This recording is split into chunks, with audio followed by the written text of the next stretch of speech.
A próxima, Carolina, por favor. Bom, e aí me assusta um pouco por quê? Atenção, atenção.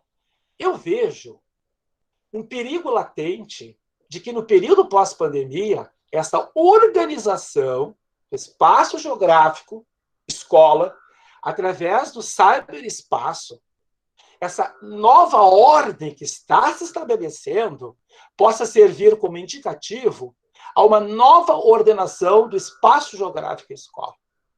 E eu vejo que nós, professores, vamos ter que nos organizar muito e penso eu, que pode ser uma outra luta para que a gente restabeleça, assim, a necessidade dessa instituição escola para escolarização, tá? Que é diferente simplesmente desse espaço que se constitui esse ensino remoto e que dificilmente ocorre essa socialização. Isso depois a gente pode discutir, é um alerta. Bom, vamos adiante. Carolina, por gentileza.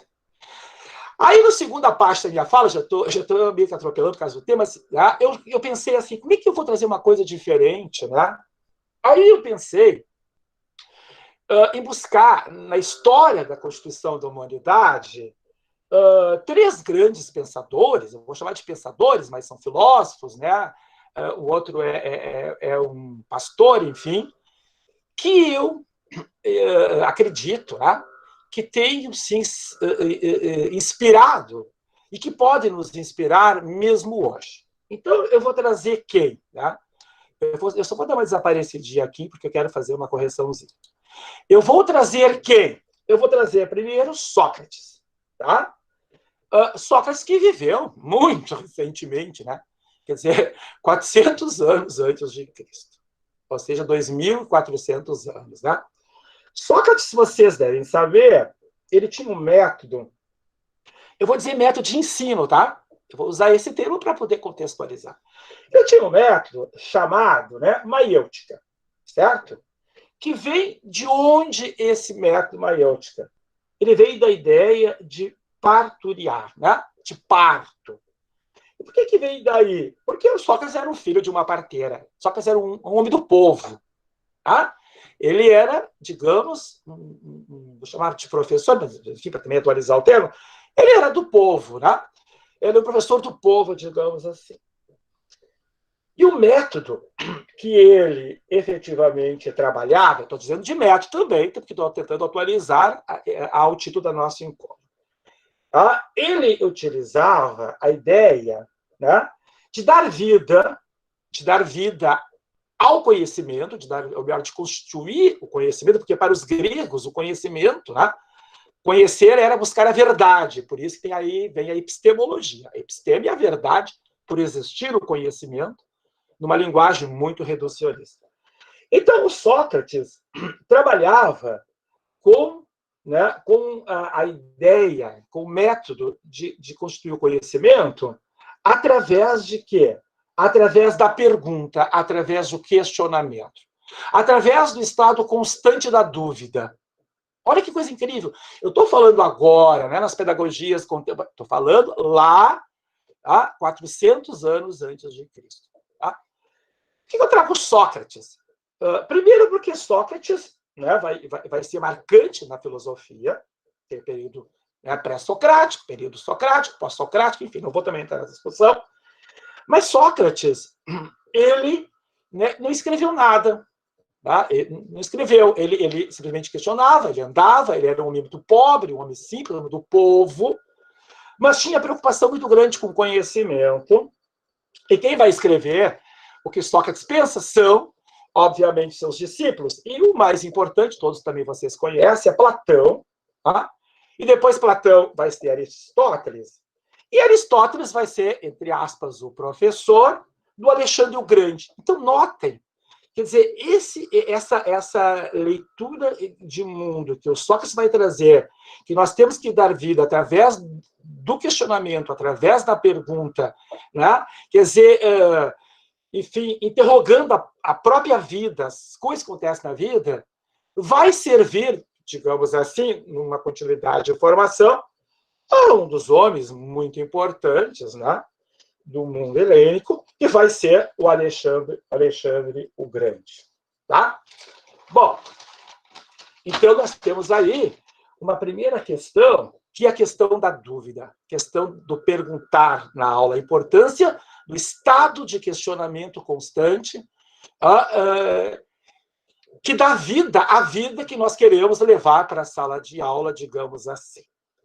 Trouxe um outro pensador, digamos, tá? Não, acho que tem que... Não, volta, Carol, volta, não cheguei lá. Que é o Sêneca, né? Alguns dizem até de Seneca, mas é Sêneca, creio eu. E eu vou avançar um pouco no tempo, né? Vamos avançar aí uns 400 anos, um pouco mais. Ele que seria hoje a Espanha, ele vai viver em Roma com o pai, etc. E ele vai acabar sendo cônsul de Roma, no Egito e tal, enfim, não é o caso, né? Mas eu trago ele por quê? Porque ele vai ser o professor, não é essa palavra, mas o certo é esse, de Nero, que também vai ser um grande imperador de Roma. Tá?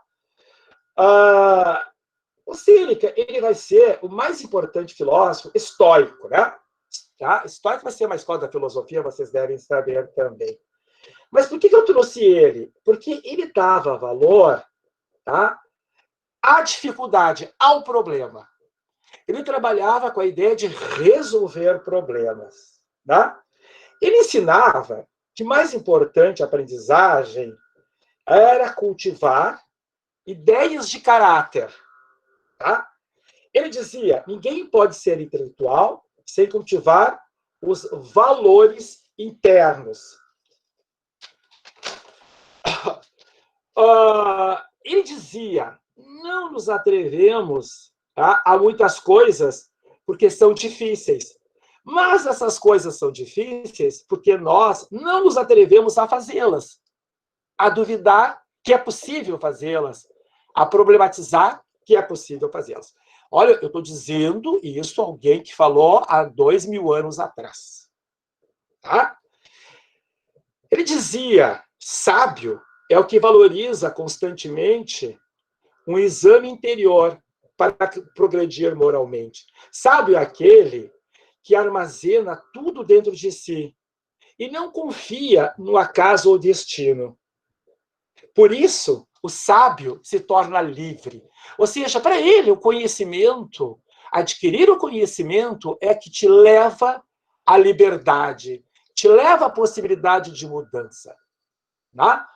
Notem que eu estou falando, tá, de novo, há 2000 anos atrás. Tá? Ele foi, como eu disse para vocês, o professor, digamos, o responsável, né, por Nero, né?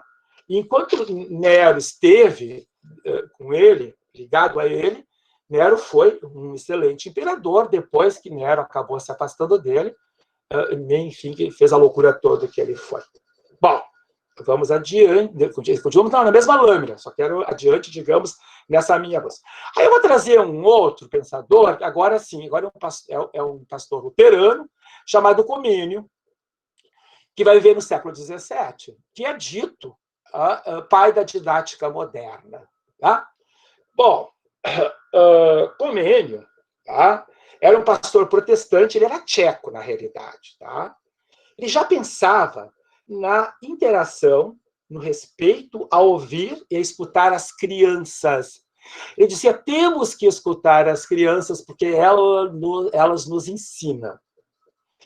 Ele dizia que o professor deveria ser visto como profissional e não como missionário.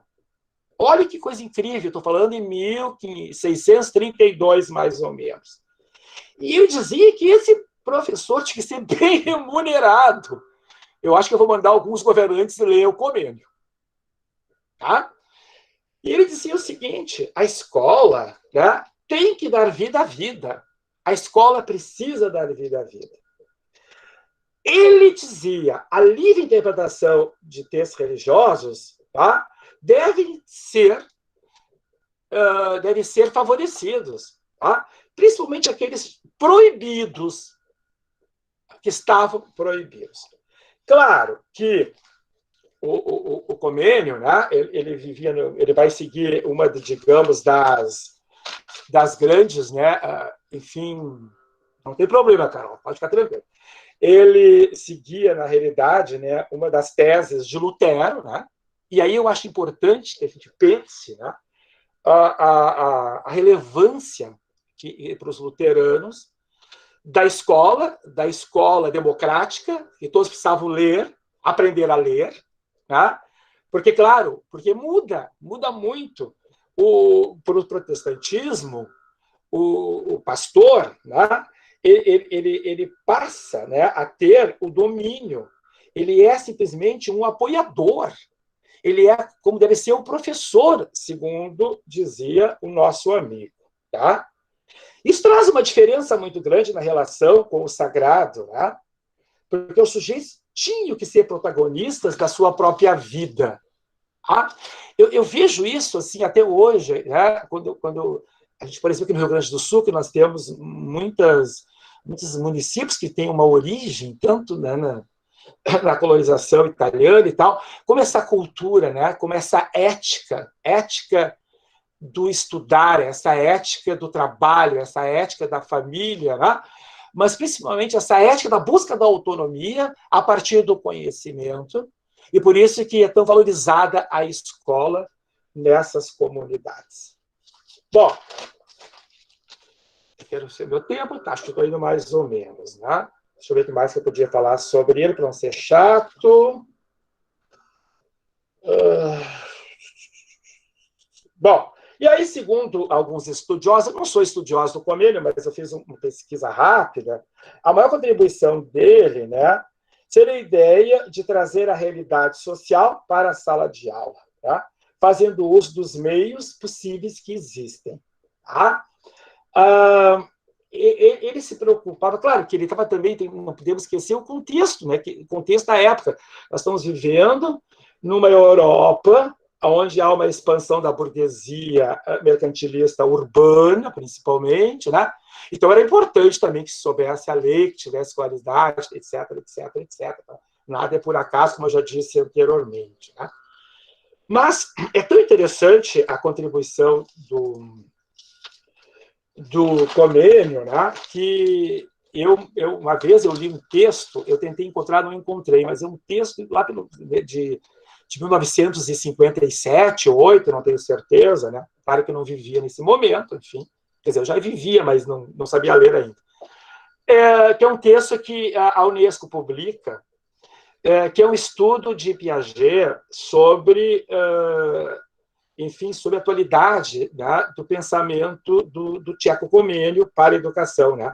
E o Piaget, nesse texto, ele vai dizer que Comênio já vislumbrava a existência numa psicologia do desenvolvimento do sujeito. Ele já percebia que nós aprendemos diferentemente, por caminhos diferentes, e, portanto, temos que respeitar essas diferenças. E isto, ele já dizia que a escola tinha que respeitar essas diferenças. E é difícil, numa aula, a gente dar conta dessas diferenças. Tá?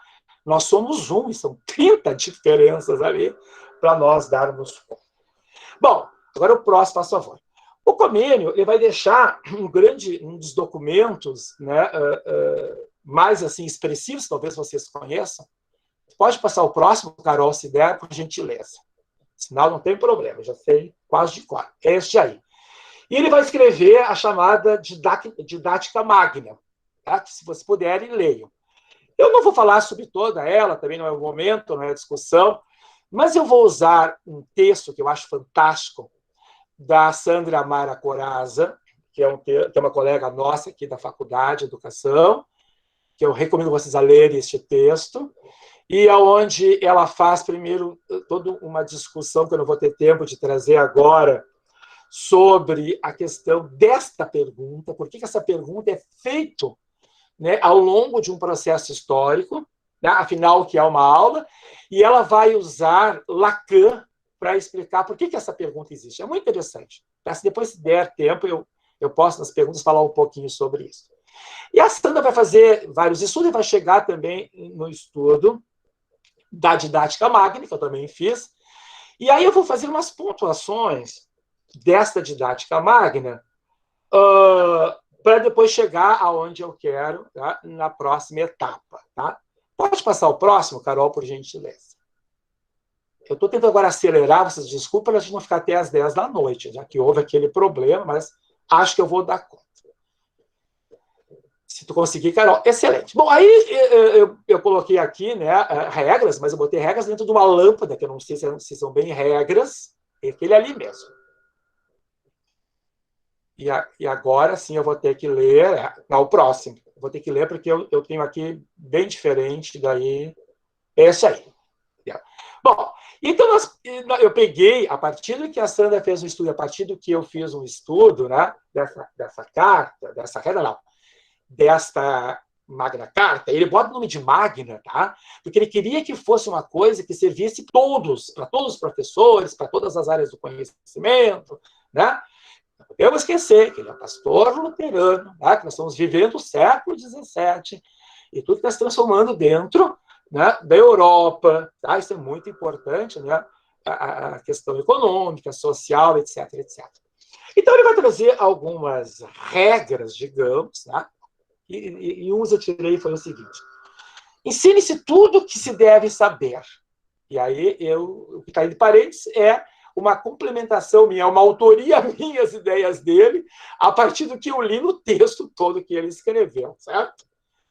Sabendo que não se sabe tudo. Isso é uma coisa que nós, professores, temos que aprender. Nós não sabemos tudo. E isso eu acho uma coisa fantástica. O fato de nós não sabermos tudo, nós temos que estar sempre sabendo, sempre buscando saber mais. E o fato de nós não sabermos tudo é que me dá uma maior sensibilidade para escutar o aluno. Porque talvez ele saiba coisas que eu não sei. E para que eu possa escutar o aluno, lembro lá da minha primeira frase que eu trouxe do Raul, né? Eu preciso, muitas vezes, me desconstruir do que eu sei efetivamente. Deixa eu botar aqui a câmera para vocês me enxergar, tinha me esquecido. Para eu me constituir, né? Aliás, para eu poder escutar. Porque escutar é uma habilidade muito cara, muito difícil. Diz ele, tudo que se ensina, ensine-se como coisa do mundo de hoje. Isso é há 400 anos atrás. Ele dizia, e de utilidade certa, não utilitarista, mas vida. Tá? Quer dizer, o conhecimento, ele precisa ser utilitarista, mas ele tem que ter algum sentido. Ele tem que ter alguma razão por existir. Tá?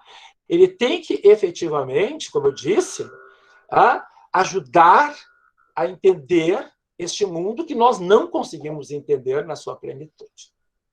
Tudo que se ensina, diz o meu amigo, ensine-se de uma maneira direta e não com rodeios, mas traga problemas. Então é muito importante a problematização. Porque a problematização, se eu pegar o meu amiguinho Piaget, né, a problematização vai me dar um estado de desequilíbrio, vai me trazer uma possibilidade de interagir com o sujeito, com as coisas que eu preciso interagir, e aí a neurociência vai me deixar mais claro esse processo, que o conhecimento é pela interação. E quanto nós fugimos da problematização da sala de aula. Aliás, quanto nós abreviamos as problematizações. Tá? Nós chegamos muitas vezes a lançar o problema e já dar logo a resposta. Não é verdade? E, às vezes, a gente nem escuta qual é o problema. Tá? Tem uma piadinha que eu gosto de usar rapidamente, que é de um menininho que ele chega em casa e diz para a mãe assim, mãe, o que é sexo? É um menininho que tem 8 anos, 7 para 8 anos. E a mãe leva um susto e diz, pergunta para o teu pai. E aí ele vai lá, pai, o que é sexo? E o pai, o que é sexo? A tua mãe que sabe.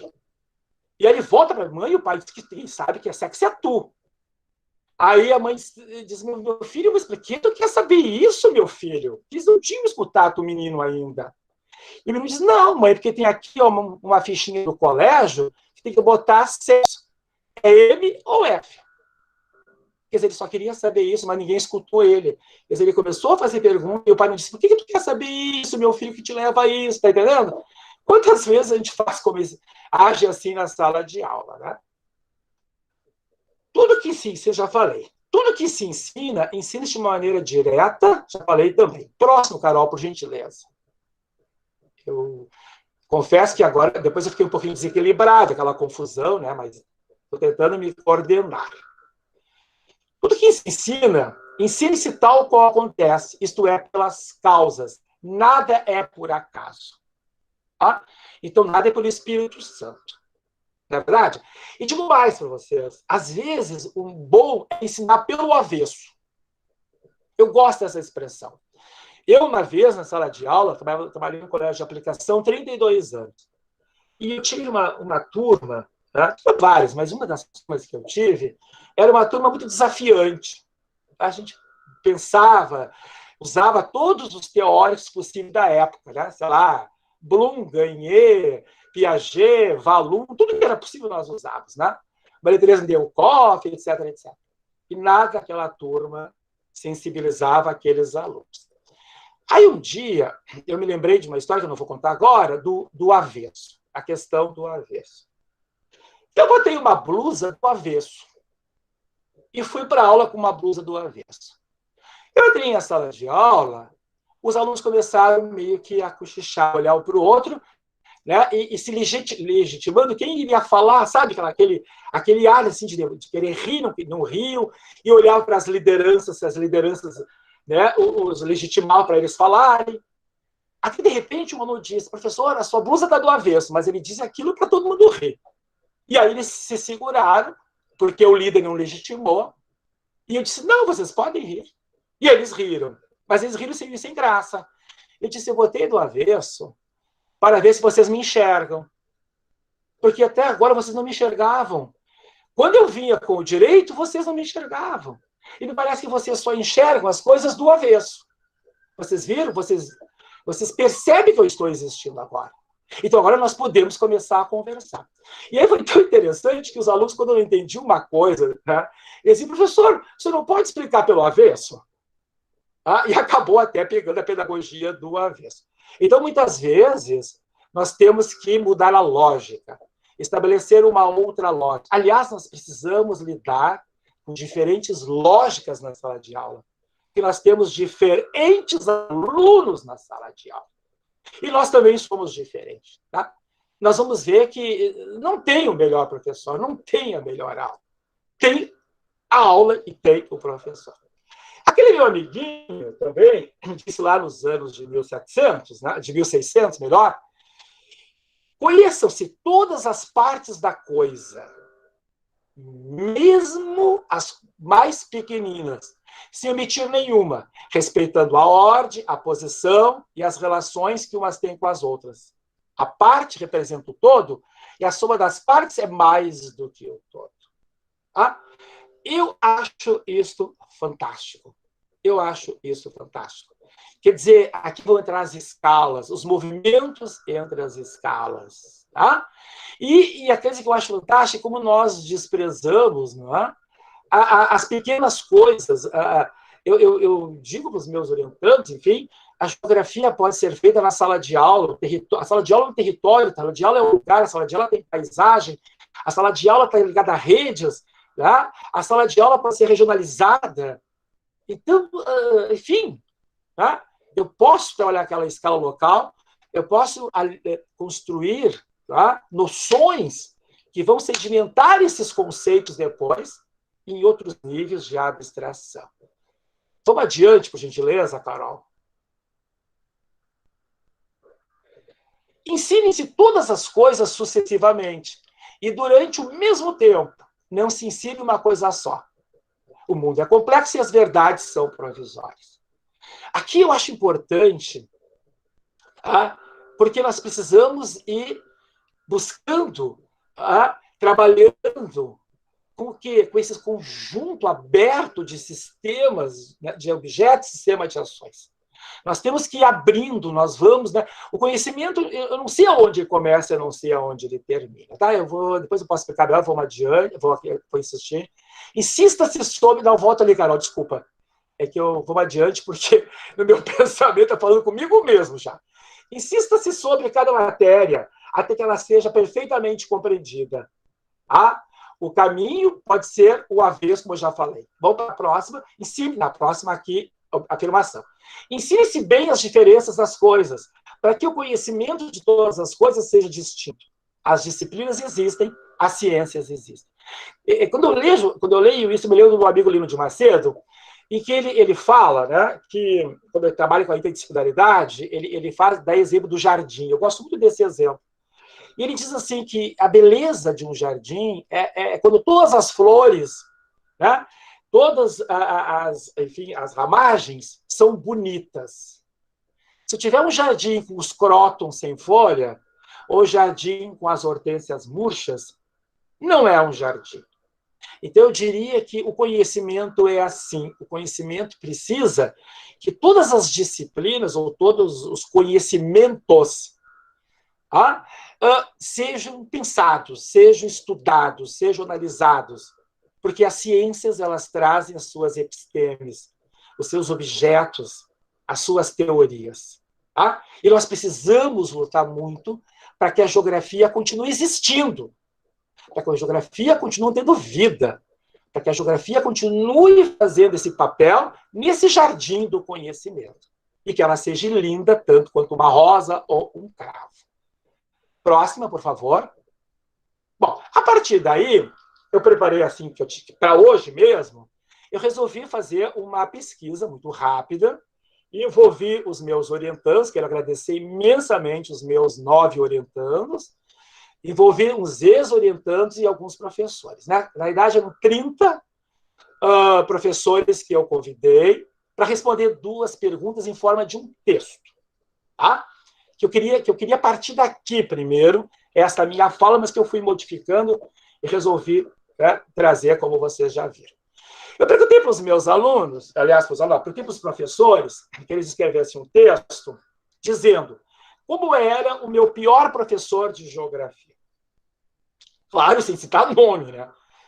Obviamente, respeitando todas as possibilidades éticas. E vieram textos fantásticos, né? Não tenho tempo para explicitá-los, para exemplificá-los. E nós, com a ajuda também de um outro orientando, tá? Nós colocamos nesse programa para dar essa frequência aqui. E aí, o que aparece? Né? Eu não tinha falado para esse grupo de professores sobre o que eu já falei para vocês, daqueles 3, vou chamar de pensadores, aqueles 3 pensadores no processo histórico. Né? Mas aparece, olha, que mais frequência. O pior professor, ou o professor que não era maravilhoso, tá? Trazia verdades absolutas. Trazia informação em vez de conhecimento. Estabelecia uma rotina, mas a rotina aqui não é de organização. A rotina é bem explicitada nos textos, que é da mesmice. Quer dizer, eu sei o que vai acontecer naquela aula. Tá? Quer dizer, eu não espero nada de novo, eu já sei. Então, eu não tenho nenhuma expectativa. A aula é aqui usando aquele conceito lá do Milton Santos, acho que é da página 121 também, da Natureza do Espaço, né? Aquele conceito de evento. A aula não é um evento. A aula é uma permanente mesmice. Tá? O professor não escutava. O professor não deixava os alunos falar. Tá? O professor não mostrava interesse, tá? E assim sucessivamente. Próximo. E eu perguntei para os alunos fazerem também um texto, os professores também fazerem, é que desses professores, né, desses 30, 8 são meus orientandos, né? Mas são professores de ensino fundamental ou universitários. Como deve ser um bom professor de geografia? E aí, o que apareceu? Tá? Primeiro, saber geográfico. Não é informação, é saber. O saber geográfico vai além do conhecimento. Tá? O Morin deixa muito claro, o Morin tem um texto muito lindo, onde ele diz o que é informação, o que é conhecimento, o que é sabedoria, o que é saber, e como se constitui, como a escola deve se constituir. Já estou quase terminando, tá, Daniel? Estou apressando o que eu posso. É que eu meio que me desconstruí um pouco das minhas ideias depois do que aconteceu, mas estou tentando me concentrar.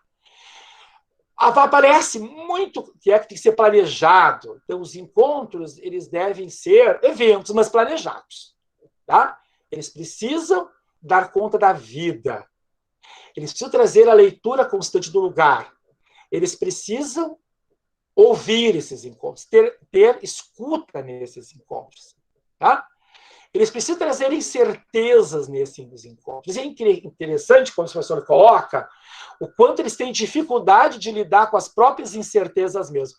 Teve um professor que colocou que ele acaba lidando com a verdade porque ele tem medo que o aluno traga uma outra verdade que ele possa não dar conta.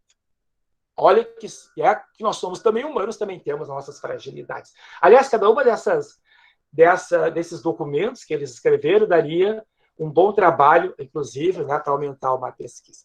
Se eu pegar isso que nós escutamos aqui, né, que foi dito por esses professores, e eu transportar naquela temporalidade que eu disse para vocês, tá? Lá antes de Cristo, período lá cristão, período de Cristo, e depois, né, no século XVII, vocês vão ver que é muito semelhante, guardados os contextos, obviamente, guardado, né, toda a possibilidade de reflexão e de registro, mas é praticamente a mesma coisa que seria uma aula de geografia. Quer dizer, uma aula. Aqui, no caso, uma aula de geografia. Tá? Então, isso me faz pensar. Por que é tão difícil? Né? Por que é tão difícil nós lidarmos com dúvidas? Por que é tão difícil nós sermos autores? Né?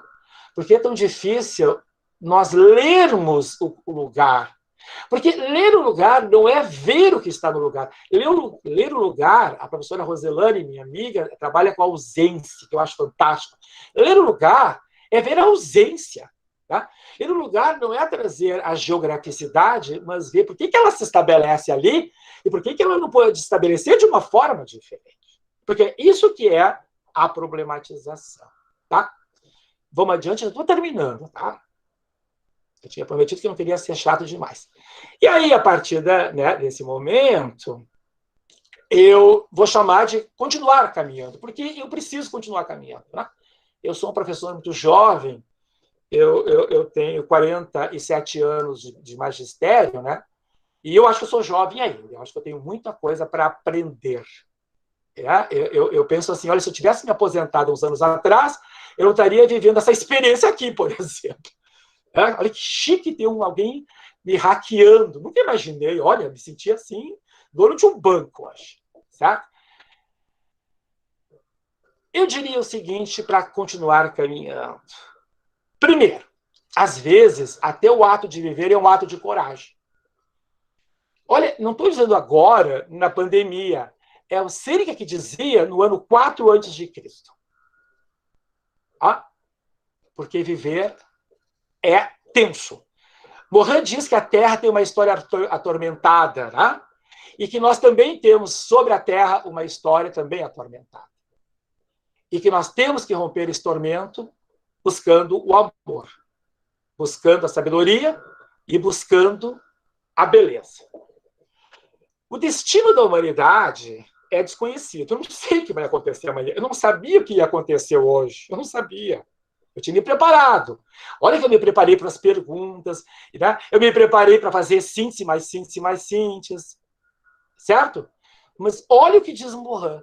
Mas sabemos que o processo de existir modifica-se.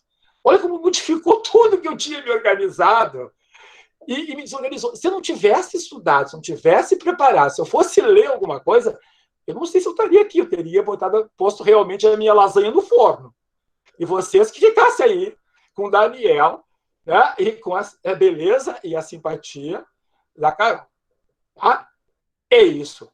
Tá? Isso eu tenho certeza. O processo de existir modifica-se. A sala de aula é um processo de existir constantemente. Eu digo para os meus alunos, a gente planeja uma aula para não acontecer. Agora, se eu não planejar a aula, como é que ela vai acontecer? O Daniel foi meu aluno e sabe. Né? Eu digo para os meus orientadores, tem alguns aqui assistindo corajosamente, e eu digo, a gente planeja para quê? Para não acontecer. Se acontecer, ótimo. Senão, tu tens a oportunidade, né, de modificar.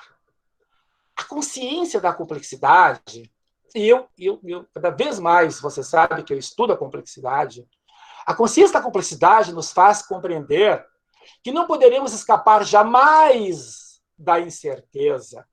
e que jamais poderemos ter um saber total. A totalidade é a não-verdade. Agora, nós temos que correr atrás da totalidade, mesmo sendo uma utopia. Porque é isso que nos faz ser grandes, é isso que nos faz ser autores, é isso que nos faz enfrentar o mundo, inclusive esse país que nós vivemos hoje. Tá? A próxima, por favor. E aí eu quero acabar dizendo a vocês, agradecendo a generosidade, né, em pensarem que as certezas que eu trouxe são dúvidas que eu procuro dar conta. E que eu peço a vocês me ajudarem a dar conta. Porque a vida não vai ter graça para mim no momento que eu der conta de tudo. Ah, é isso que me faz viver e estar aqui com vocês. Muito obrigado por enquanto, tá? Agradeço a paciência de vocês.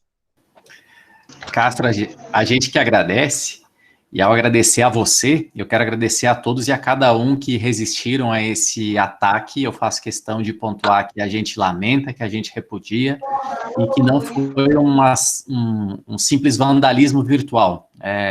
Já fomos informados por colegas técnicos que a sala foi literalmente hackeada, e que os hackers assumiram a administração e a coordenação da sala.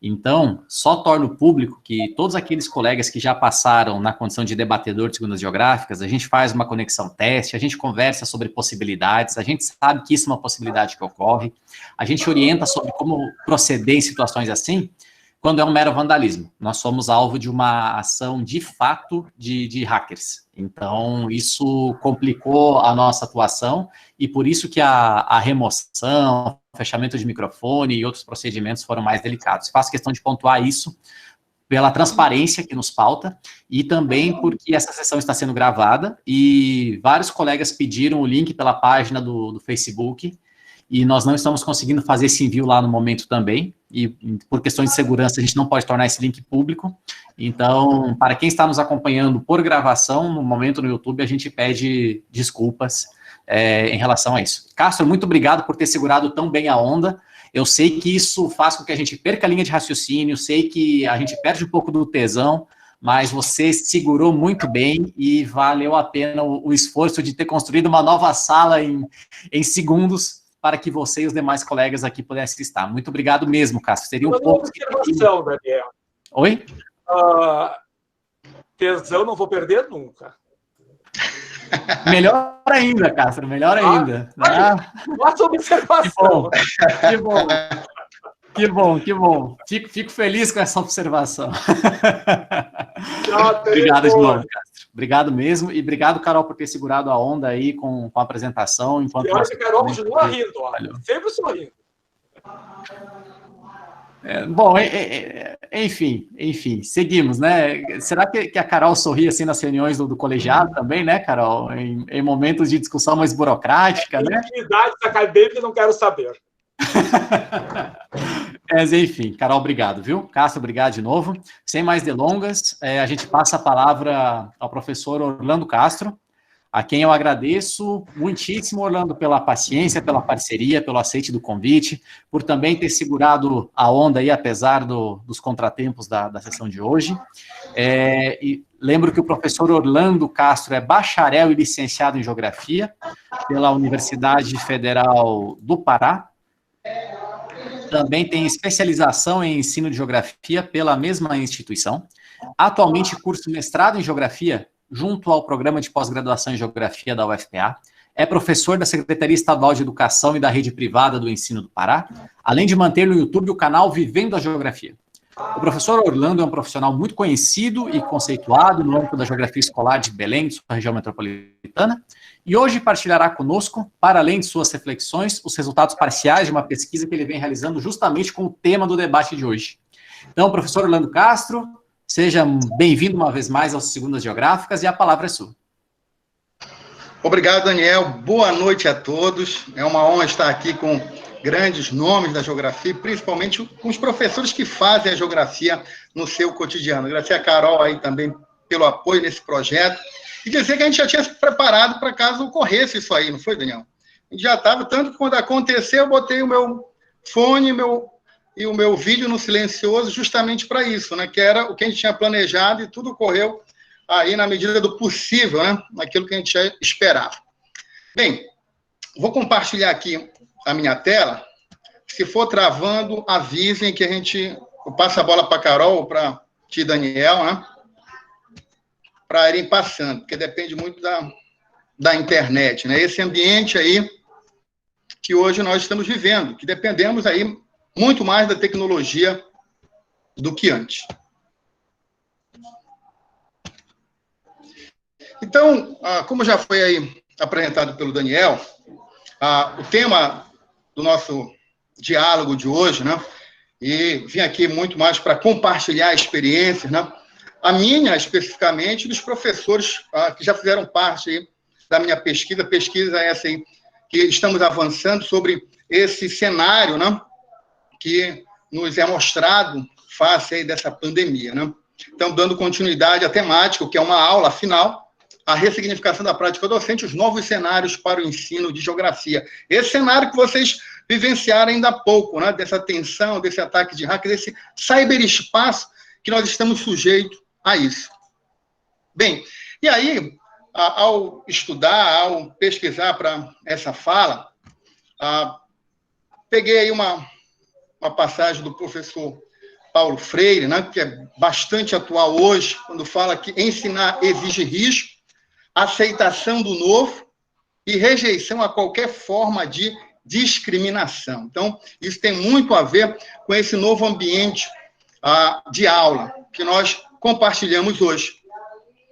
E aí, antes de falarmos provavelmente da aula, não tem como negar esse cenário da pandemia, né, que nos foi imposto por essa condição aí pandêmica. E relatar, né, toda a mudança que ocorreu no processo educativo global, né, onde 1,5 bilhão de alunos ficaram sem aula, né, em aproximadamente 165 países. E o Brasil não ficou fora disso, né?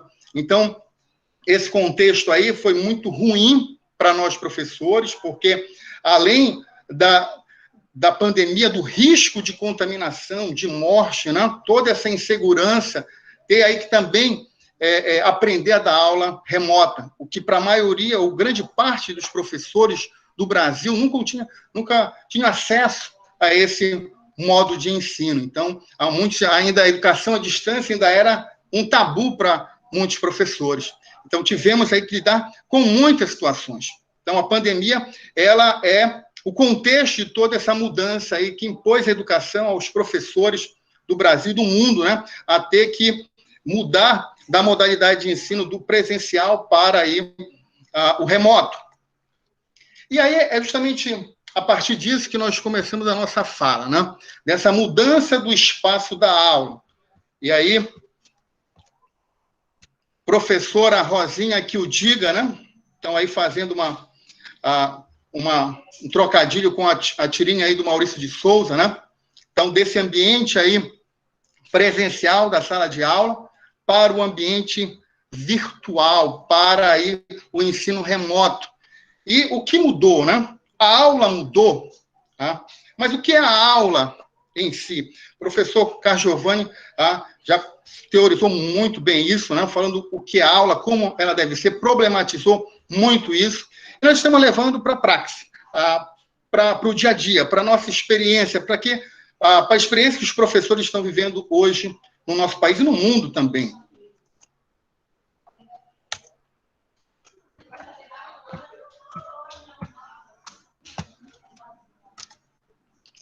E aí, esse questionamento, você consegue se ver na charge? Então, imagina você, da noite para o dia, né, como a professora Carolina falou ainda há pouco, né, você aprendeu, trocou pneu com o carro andando, então você tem que ir rapidamente para várias reuniões, e principalmente no ensino privado, inicialmente, que isso não foi imposto por uma questão de mercado. Então, para muitos aí, e na visão capitalista, né, neoliberal, o ensino é um serviço, então faz parte do mercado, e os professores foram pressionados a ter que ir para esse modo de ensino sem terem aí a qualificação devida, a formação devida. E aí você imagina, eu dou em várias escolas particulares aula, né? Cada escola é uma plataforma, então você tem que aprender a usar o Microsoft Teams, depois ir para outra escola, tem que aprender a usar o Zoom, na outra tem que aprender o Google Meet, aprender o Google Forms, o Microsoft Forms, enfim, N mecanismos aí para trabalhar no ensino remoto. Ainda tem a família, né? Aí no destaque, né? O bebezinho ter que cuidar das tarefas de casa, né? A escola, ela veio para casa, né? Por quê? Porque a escola presencial, aquele espaço, aquele subespaço, como o Cacciovani falou ainda há pouco, né? Ele foi redirecionado. E aí, sem nenhum estudo, sem nenhum planejamento, né? Então, o que usou muito da nossa criatividade, nossa paciência, mas nós também somos seres humanos. E sujeito a uma série de situações, inclusive de contaminação, de morte na família, de ansiedade, de uma série de complicações que isso gera psicologicamente para o professor. E aí, gente, imagina eu pronto para gravar a aula, né? Então, se aconteceu isso com você, compartilha isso com a gente, né? Ele está dando aula e o vizinho fazendo barulho, né? Enfim, botando som alto, né? Pregando alguma coisa na parede. Aí o carro do ovo, enfim, os carros aí que passam pela rua, o carro do lixo, o cachorro na rua brigando, a campainha tocando. Então, teve situações aqui eu dando aula, né? E a internet oscilando, aí toca a campainha para entregar algo aí, que eu tinha pedido um programa, atualização do Office, né? Ou então o cachorro aí tem que fechar a janela. Então, uma série de situações, inclusive, que eu já vi na live aqui, né? O professor debatendo, ministrando, e aí o alarme do vizinho tocando. Então, essas situações, né? E aí você sai, cria uma tensão, aí derruba a água, molha toda a sala. Enfim, o filho também está assistindo aula, também porque o espaço ele é compartilhado. Então, filho tendo que ter orientação, que às vezes não tem, porque eu estou dando aula. Então, essas circunstâncias, elas não foram planejadas, não foram programadas, nós estamos aprendendo a ensinar remotamente, vivendo com os erros, com a experiência do colega. Isso é muito importante, a solidariedade, esse espaço que nós estamos fazendo aqui para aprender com grandes nomes da geografia, com a prática de sala de aula, que com certeza vai ajudar cada vez mais nós, professores. E aí, gente, qual a sensação ao ver esses ícones aí? Câmera desligada, microfone desligado. Às vezes você está falando olhando para um computador. Mas você tem que imaginar não que a turma que está do outro lado. E às vezes você fala, né? Joana, Aline, né? O que você acha? E aí, cri. Ela deve ter ido no banheiro, você fala. Ela deve ter ido ver alguma coisa na cozinha. Enfim, você tem que se sair. E por que muitas vezes a câmera é desligada, né? No início, por exemplo, pedimos muito para os alunos ligarem a sua câmera. Por quê? Porque isso é muito importante para ter o que é de essencial na prática pedagógica, né? Os olhos nos olhos, a humanização, né? O olhar, o semblante, o estimular o diálogo. Então, tudo isso foi perdido inicialmente. E aí, ter casos, como aconteceu na live de hoje, né? De hacker entrarem na minha aula e na aula de outros colegas, né? Colocando essas imagens extremamente desagradáveis, né? Essas músicas aí que estimulam, enfim, N situações. Então, isso aí também impacta muito o professor. Será que a nossa aula está sendo interessante, né? E aí é outro ponto também que a gente vai buscar destacar. Hoje, os professores, né, têm essa necessidade. Qual é a metodologia para me trabalhar o ensino remoto, né? E é importante, a gente vai destacar muitas outras coisas aí, que algumas delas eu vou falar agora, né? Fora uma série de impactos negativos, como, eu já falei ainda há pouco, do índice de morte na família pela Covid-19, desemprego, redução de carga horária, salários, né? Nunca terem trabalhado com ensino remoto, dificuldade de implantação de metodologias ativas, de avaliações de aprendizagem. Nós vamos ver isso aí nos dados da nossa pesquisa preliminar. dificuldade de acesso à internet, das ferramentas tecnológicas. Então, montes do campo aqui da Amazônia, da nossa região, com dificuldade de acesso, enfim, das aulas suspensas paradas, caminhamos aí para o 5º mês sem aulas presenciais, e muitos dos alunos no Brasil sem aula. Sem aula porque a tecnologia, né, o meio tecnocientífico e formacional, ele se distribui de forma desigual. A exposição do seu trabalho, temos que colocar nossas aulas para os pais, para a direção, enfim, o aumento da carga de trabalho, que os colegas aí que estão nesse ensino remoto podem confirmar muito bem isso aí, né? Aumentou a nossa carga de trabalho, fora a insegurança, a doença, a possibilidade de desemprego. Eu, por exemplo, teve turmas de uma escola que eu dou aula, que todas as turmas do pré-vestibular foram fechadas, enfim, pela crise econômica, enfim, uma série de situações que criam um ambiente de ansiedade, de medo, que leva à depressão e problemas financeiros também. Então, nós sabemos que isso vai abalar a moral do professor. Pressão para o uso de modelo remoto. Então, um professor que nunca ministrou uma aula remota, que gravou uma aula, é obrigado a gravar, porque senão ele pode perder o emprego. E aí, esses questionamentos, junto com o tabu que a gente falou da educação à distância, que muitos aí questionam a educação à distância, o seu real sentido, o seu efeito, né, no ponto de vista da aprendizagem, tudo isso vai ser questionado. O aumento das desigualdades sociais e regionais no Brasil, a partir disso, a partir do desemprego, a partir de todo esse contexto aí que eu falei para vocês, né? E que leva a gente, né, a ter saudade, né, da aula presencial, né? E aí, como diz o doutor Drauzio Varela, né, saudade da aula, né, meu filho? E a gente sente saudade dessa aula presencial. E aí, apesar de tudo isso, dessa complexa e problemática realidade do ensino remoto no Brasil, duas questões nós problematizamos hoje. Como está sendo a trajetória dos professores de geografia do ensino básico no trabalho com o ensino remoto no Brasil? Essa modalidade de ensino vem mudando a essência do que é uma aula, afinal? Então, aí, a professora Carol, aí o professor Daniel vão colocar depois o link aí do nosso questionário, quem quiser continuar aí participando, dando informações que são importantes para a gente compreender toda essa mudança, né, todo esse furacão que nós estamos no meio, tá? E tendo que lidar com essas situações aí angustiantes, diga-se de passagem. E aí a pesquisa com os professores que nós estamos fazendo, o objetivo é compreender a trajetória desses educadores no contexto de mudança para o ensino remoto, e se isso afetou a essência da sua aula.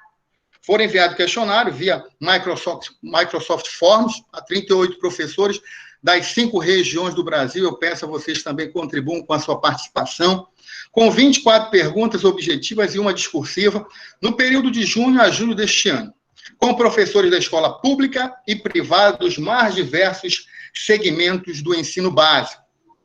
Então, aí você vai ter um pouco desse panorama agora. No segmento de ensino, a participação e interação dos alunos nas aulas remotas é, para 61%, razoável. Então, você vê que o ensino remoto aí não trouxe, não agregou uma qualidade a mais na aula. A sua escola já utilizava o ensino remoto antes da pandemia? Ou você, professor, professora, em seus projetos pessoais? Aí você tem 61% dos professores de nenhuma forma usavam aí o ensino remoto como modalidade de ensino.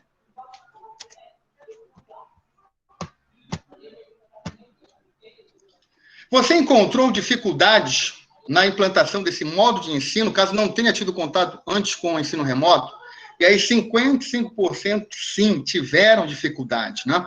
Nesse período de aulas remotas, você avalia que seu trabalho, para 89% desses professores que responderam ao nosso questionário, o trabalho aumentou. Então, você pensa, né? Aumentou o trabalho, as questões da própria pandemia, né? Muitas vezes, doente, morte na família, o professor se contaminando. Qual a sua maior dificuldade, caso teve, para a implantação do ensino remoto? E aí, você tem 34% a interação com os alunos. e também mais 34% avaliar o aprendizado. E você já começa a perceber que essa é a essência da aula, né? Que essa interação, essa aprendizagem, elas estão sendo comprometidas. Além das questões metodológicas e técnicas impostas pelo distanciamento social, você poderia destacar outro tipo de dificuldade que mais influenciou no processo de ensino remoto. Olha aí, 15 professores responderam ansiedade. E aí, 10 professores, problemas financeiros. Então, tudo isso vai refletir nessa qualidade da aula. Na sua opinião, qual o maior legado no processo educativo desse período de distanciamento social? Qual é a herança, né, que esse período aí de ensino remoto pode gerar para os professores, né? Então, o maior domínio das ferramentas digitais, né? Mas outros professores também destacaram o ensino híbrido, né, que a partir de agora é muito difícil dizer que a gente não vai mais usar esse modo de ensino, e o ensino híbrido seria, né, também um legado disso. E aí, uma outra pergunta que eu fiz foi, para você, qual é de fato a essência de uma aula? O que torna uma aula de fato? A maioria dos professores não deixaram, e aí, usando a ferramenta, a metodologia das tags, né? Que é muito interessante aí a gente trabalhar justamente para dar aí destaque, né? Aquilo que é preponderante, no caso aí, a resposta dos professores, a interação.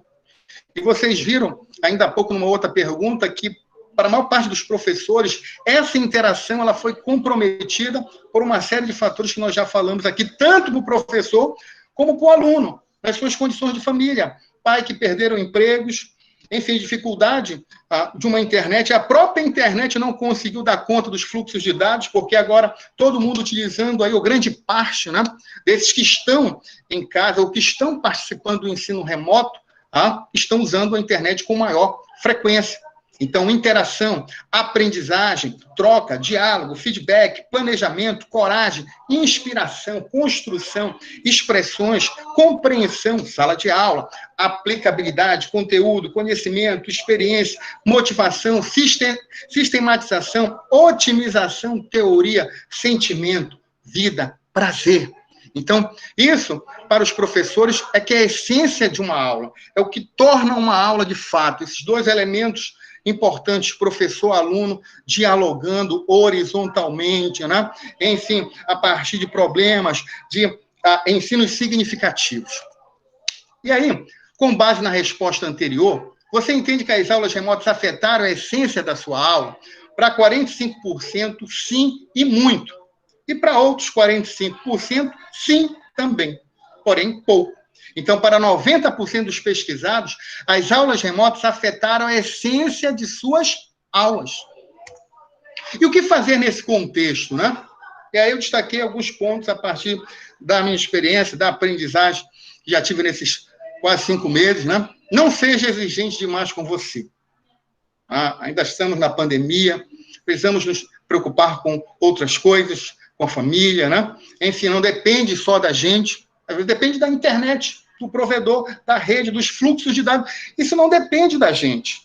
E aí, criarmos estratégias para saber lidar com essa situação, mas não se cobre demais. A produção científica não para, artigos que trabalham muito essa problemática da pandemia, do ensino remoto. Então, como esse espaço aqui de debate com os professores, continuar as lutas por direitos e acesso à cidadania, isso não para. Isso é luta constante, luta para acesso à internet, luta para ter a aula presencial, esses direitos, né? E aí, dependendo de cada realidade, cada região, de cada, enfim, a realidade vivida, essas lutas são válidas ainda hoje. É um acesso, por exemplo, à internet, o acesso aí a uma série de direitos que garantem aí a cidadania. Outro, criar uma rede de solidariedade como essa, trocar experiência, né? Então, o professor que já lidar com isso há mais tempo, o professor que sabe usar a ferramenta, por exemplo, na minha escola, vários professores, eu, por exemplo, gravei tutoriais, né, ensinando os colegas como usar as plataformas, né, ajudando, se colocando à disposição. acho que isso aí deu uma tranquilidade maior para todos os colegas. Então, mais do que nunca, essa rede de solidariedade ela é importante. Em todos os sentidos, não só entre a gente, mas também com os alunos, enfim, com a sociedade. É um momento aí de nos dar as mãos. Reforçar a parceria com a família, maior participação. Nesse momento, mais do que nunca, a família é uma âncora desse processo aí de aprendizagem. Entender que somos talentos complementares, que dependemos também dos trabalhos dos técnicos, dos psicólogos, né? Enfim, dos pedagogos, dos supervisores, enfim, dos mediadores das salas de aulas, da família, né? No comprometimento de estar com horário, de cobrar do seu filho a participação, ou cumprir com as suas tarefas educativas.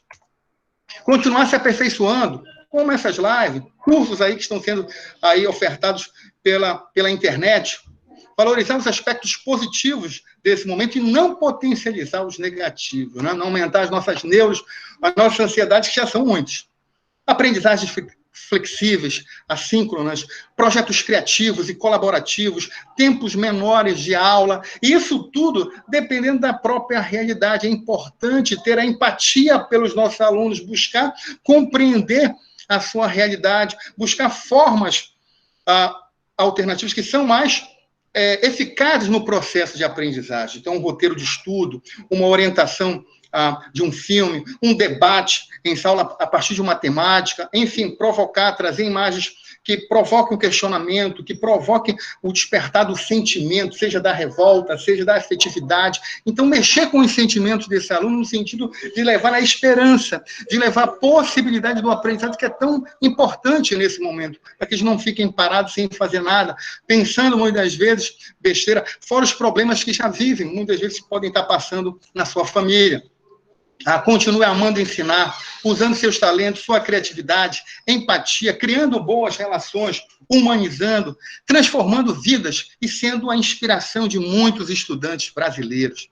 Então, esse sorriso, esse brilho nos olhos da professora Carolina é muito importante para nós professores, mesmo remotamente, abrir a nossa câmera e dizer que nós estamos aqui.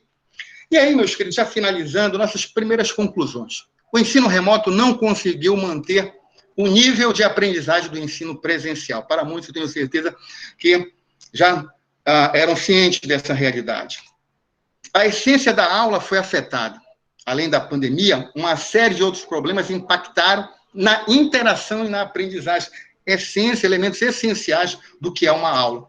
Porém, temos que ver a tecnologia também como uma aliada, mas sabendo que há limite. Então, por exemplo, essa tecnologia possibilitou esse nosso encontro hoje, possibilitou hoje nós avançarmos no conhecimento.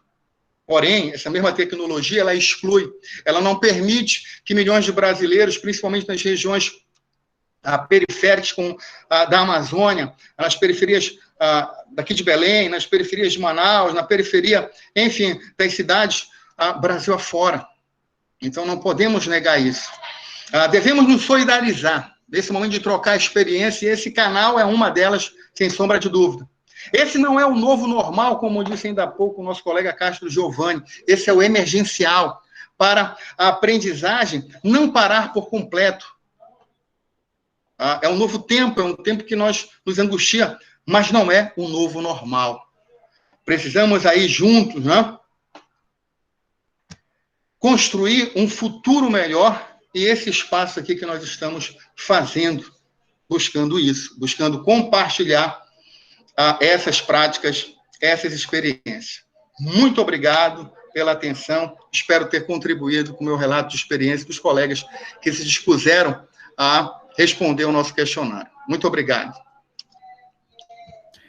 Obrigado a você, professor Orlando, obrigado pelas inquietações muito bem contextualizadas, e a gente reforça o que a professora Carolina já colocou no chat.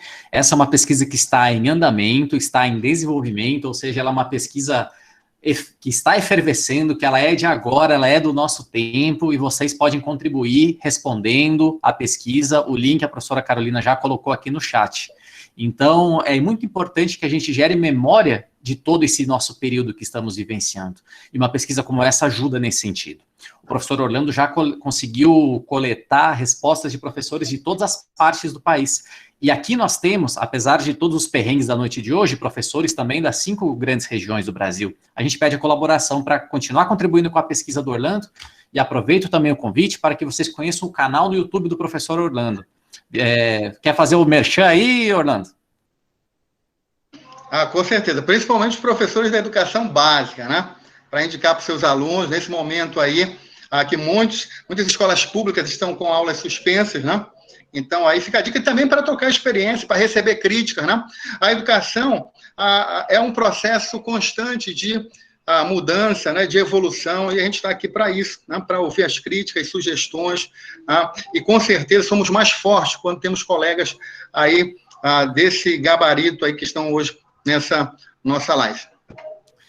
E o canal, né, canal Vivendo a Geografia com Orlando Castro. Só você digitar no YouTube, Vivendo a Geografia, você vai entrar no nosso canal. Então, se inscreva, divulguem aí para os seus alunos, ficarem muito gratos. Obrigado, Daniel. Obrigado a você, Orlando. A professora Carolina acabou de colocar o link aqui do canal do professor Orlando, e a gente já chegou no nosso teto de horário, mas, obviamente, por respeito a todos vocês que nos acompanharam nessa noite, a gente vai abrir uma sessão. Podem se inscrever agora para perguntas ou manifestações aqui pelo chat, e enquanto vocês fazem as inscrições, eu convido a professora Carolina, dona do brilho do olhar e do sorriso permanente, segundo os nossos debatedores, né, Carol? Para também fazer uma divulgação de uma atividade fantástica que vai ocorrer amanhã. Vai daí, Carol.